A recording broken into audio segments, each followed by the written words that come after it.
ছাত্ৰ ছাত্ৰীসকল তোমালোকে ইতিমধ্যে সমাজ বিজ্ঞানৰ ৩ নম্বৰ পাঠ বসতিৰ জৰিয়তে গম পালা যে বসতি মানে কি আৰু বিভিন্ন প্ৰকাৰৰ বসতি বিষয়েও অৱগত হ'লা।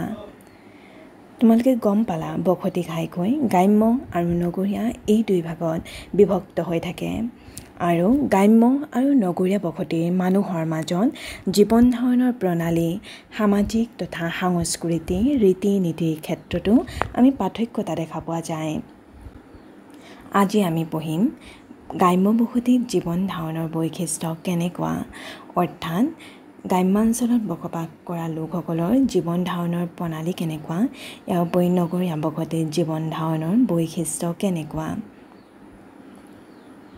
আমি জানো ভাৰতবৰ্ষ এখন কৃষি প্ৰধান দেশ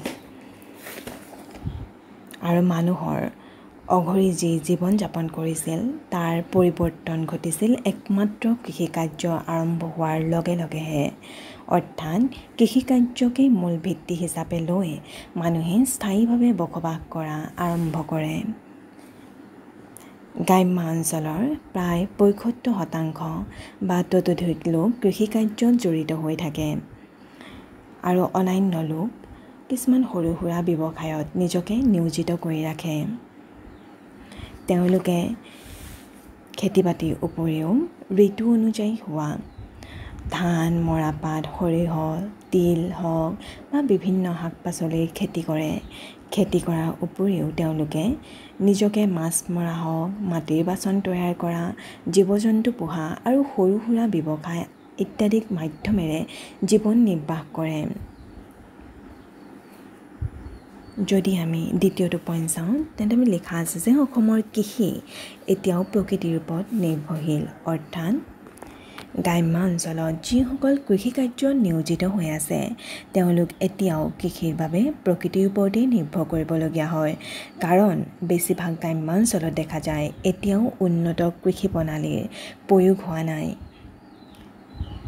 ইয়াৰ উপৰি আমি গাঁও ভূঞসমূহলৈ যদি মন কৰোঁ তেন্তে দেখা যায় গ্ৰাম্যাঞ্চলত কৃষিকেন্দ্ৰিক ভিন্ন উৎসৱ পাৰ্বণ হওক, ধৰ্মীয় অনুষ্ঠান, পূজা অৰ্চনা আদিও অনুষ্ঠিত কৰা হয়, যেনে মিচিংসকলৰ আলি আই লৃগাং হওক। ইয়াৰ উপৰি মকৰ সংক্ৰান্তি, ভাৰতৰ বিভিন্ন অঞ্চলত উদযাপন কৰা বৈশাখী, গাৰোসকলে উদযাপন কৰা ৱাংলা, তামিলনাডু লোকসকলে কৰা পোংগল ইত্যাদি কৃষিভিত্তিক কিছুমান উৎসৱ হয়। যদি আমি চতুৰ্থটো বৈশিষ্ট্য মন কৰোঁ আৰু এইটো গাঁওসমূহৰ আটাইতকৈ আকৰ্ষণীয় দিশ যে তেওঁলোকে সামাজিক ৰীতি নীতি পৰম্পৰা ইত্যাদি মানি জীৱন নিৰ্বাহ কৰে। এওঁলোকে আত্মীয়তা, ভাতৃত্ববোধৰ, সহযোগিতাৰ মনোভাৱৰ দ্বাৰা একতাৰ দোলেৰে বান্ধ খাই থাকে। ইয়াৰ উপৰি আমি দেখোঁ গাঁওসমূহত যে পৰিয়ালবিলাকৰ মাজতো এক আত্মিক সম্পৰ্ক থাকে, যোনটো নগৰসমূহত নাথাকে। এতিয়া গাঁও এখনত সভা সমিতি পতাই হওক বা কোনোবা এখন মানুহৰ যেনিবা বিয়া হওক, তেওঁলোকৰ ঘৰত কিবা পাতিছে, তেতিয়া অন্যান্য গাঁৱৰ মানুহেও আহি সহায় কৰে আৰু কামটো সুকলমে হৈ যোৱাত তাৰমানে গাঁৱৰ অন্যান্য লোকসকলৰো অংশীদাৰিত্ব ইয়াত আছে। ইয়াৰ উপৰি গাঁৱৰ মানুহে কৃষি সা সঁজুলিৰ লগতে দৈনন্দিন ব্যৱহৃত কিছুমান সা সঁজুলি বা বস্তু বাহিনীও নিজৰ মাজত আদান প্ৰদান কৰে। ইয়াৰ উপৰি গাঁওসমূহত সামাজিক তথা ধাৰ্মিক অনুষ্ঠান যেনে নামঘৰ, মছজিদ, গীৰ্জা ইত্যাদি দেখা পোৱা যায়, যিসমূহে গাঁওবাসীৰ মাজত এক আত্মিক যি সম্পৰ্ক বজাই ৰখাত সহায় কৰে। ইয়াৰ উপৰি গাঁৱে ভূঞে হোৱা যি বিবাদ, হাই কাজিয়া, একোটা ৰাজহুৱা যি সমস্যা, সেইসমূহ এলানি ৰাজহুৱা আলোচনাৰ মাধ্যমেৰে সমাধানৰ ওপৰত সাধাৰণতে গাঁওবাসীয়ে গুৰুত্ব দিয়ে। গতিকে আমি ক'ব পাৰোঁ গাঁৱত মানুহৰ জীৱন ধাৰণৰ যি মান সেয়া নগৰৰ দৰে উন্নত নহয়, কিন্তু খাদ্য উৎপাদনৰ ক্ষেত্ৰত গাঁওসমূহ আগবঢ়া। ইয়াৰ উপৰি গাঁওসমূহে নগৰসমূহলৈ খাদ্যবাহী বস্তুৰ যোগান ধৰাত এক গুৰুত্বপূৰ্ণ ভূমিকা পালন কৰে।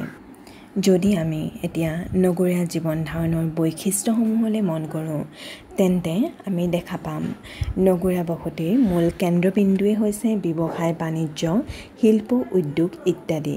নগৰৰ প্ৰায় ৭৫% লোক উদ্যোগ বাণিজ্য আৰু বিভিন্ন সেৱা কাৰ্যত জড়িত হৈ থাকে। সেয়েহে আমি ক'ব পাৰোঁ যে নগৰীয়া বসতি সাধাৰণতে ব্যৱসায় বাণিজ্য আৰু শিল্প উদ্যোগক কেন্দ্ৰ কৰি গঢ় লৈ উঠিছে। ইয়াৰ উপৰি নগৰসমূহত জনসাধাৰণৰ সুবিধাৰ বাবে বেংক, পাইকাৰী আৰু খুচুৰা বিক্ৰী কেন্দ্ৰ, শিক্ষানুষ্ঠানেই হওক, চিকিৎসালয় ইত্যাদিৰ সুব্যৱস্থা আছে।